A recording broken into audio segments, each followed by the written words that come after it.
Hello guys, तो आज मैं कुछ ऐसी इफ़ेक्ट क्रिएट करने वाला हूँ जो कि मैंने क्रिएट की है शेडर एडिटर की हेल्प से ब्लेंडर में। तो चलिए स्टार्ट करते हैं। पहले तो रोज़ की तरह मैं एक यूवी स्फीयर ऐड कर लूँगा यहाँ पर, और इसको प्रॉपर्टीज़ में जाकर एक मॉडिफायर ऐड कर लो, सब डिवीज़न सरफेस, और इसके लेवल को 3 इज़ बेटर, और इसको स्मूथ कर दो। और अब शेडर एडिटर में चलते हैं और यहाँ पर न्यू, और इसको अभी डिलीट कर दो। ठीक है, अभी यहाँ पर फ्रंट व्यू कर लो और यहाँ पर रेंडर व्यू को ऑन करते हैं। कंपोजिटर में जाके न्यू, और यहाँ पर ग्लो के लिए पहले ग्लेयर ऐड कर लो और इसको ब्लूम कर लो और इसको हाई क्वालिटी।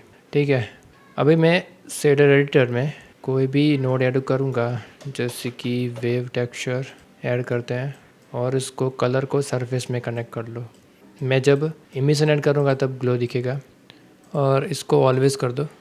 ठीक है, और ओवरले को ऑफ कर देते हैं अभी के लिए।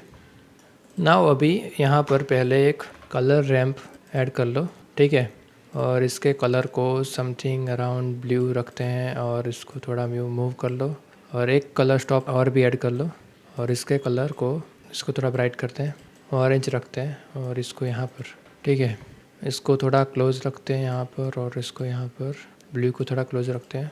ठीक है, अभी इसको इतना रहने देते हैं। एक इमिशन को भी ऐड कर लो यहाँ पर, थोड़ा ग्लो ऐड करने के लिए। अभी इतना ठीक है, ओके। चलिए साथ में एक मिक्स शेडर भी ऐड कर लेते हैं। मिक्स शेडर, मुझे एक और भी शेडर को थोड़ा बाहर से फेदर डालना है, तो मैं एक लेयर वेट को ऐड कर लूँगा। तो वो क्या है कि लेयर बाय बाहर से फेस करेगा और उसको फेदर ऐड कर लेगा। तो अभी 0.9 रहने देते हैं। ठीक है, इसको तुम एनिमेट भी कर सकते हो, दूसरी कोई इफ़ेक्ट बनानी हो तो इधर से। तो इसको मैं रहने देता हूँ अभी के लिए। एक नॉइस टेक्सचर ऐड कर लेते हैं यहाँ पर, और इसके कलर या फैक्टर जो भी तुझे चाहिए वो तुम ऐड कर सकते हो। स्केल में मैंने ऐड किया है, और इसकी स्केल को थोड़ा बढ़ाते हैं, समथिंग अराउंड 40। ओके, अब मैं क्या करूँगा, एक वोरोनो टेक्सचर को यहाँ पर ऐड कर लूँगा, और इसके आउटपुट को डिस्टेंस टू एज कर लेंगे, जो कि मैंने अगली वीडियो में कहा था ऐसे ही। और डिस्टेंस को यहाँ पर वेक्टर में कनेक्ट कर लो। हाँ, और इसकी रैंडमनेस को 0 कर दो। ठीक है, स्केल को थोड़ा 7 रखते हैं अभी। अब इसको सिलेक्ट करके प्रेस कंट्रोल और T. Okay, now control plus T तभी वर्क करेगा जब आपने नोड रैंगलर और एड ऑन को इनेबल किया होगा। ठीक है, अभी मैं इस यूवी को वेक्टर में कनेक्ट कर लेता हूँ।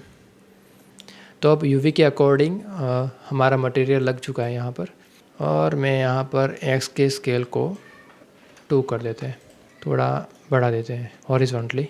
अब मैं क्या करूँगा, इसको हम एनिमेट कर सकते हैं यहाँ से, और रोटेशन को भी कर सकते हैं। तो मैं ऐसे रोटेट करूँगा अभी। तो यहाँ पर #frame/100 रखते हैं। तो ये क्या है कि एनिमेट हो चुका है। नाउ मैं अभी लोकेशन को भी एनिमेट करूँगा, तो सिंपली एक्स में #frame/20 रखते हैं अभी के लिए। ओके, तो कुछ ऐसा बन चुका है। ठीक है, अब इस वेव टेक्सचर में मैं जब इस फेस ऑफसेट को मूव करूँगा तो कुछ ऐसा एनिमेशन क्रिएट हो रहा है। तो सिंपली मैं इसको भी फ्रेम बाय एनिमेट कर लूँगा, तो frame/100। ओके, और इसको प्ले करके देख लेते हैं। तो कुछ ऐसा क्रिएट हो चुका है, और हाँ, मैंने इसको नाम दिया है साइबरनेटिक पावर ऑर्ब।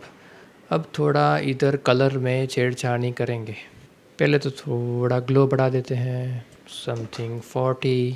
ठीक है, और इसको थोड़ा क्लोज रखते हैं, इसको थोड़ा दूर, और यहाँ पर स्केल को 50 कर देते हैं। दिख रहा है, ये पैटर्न जो बनी है ये नॉइज़ की वजह से बनी है।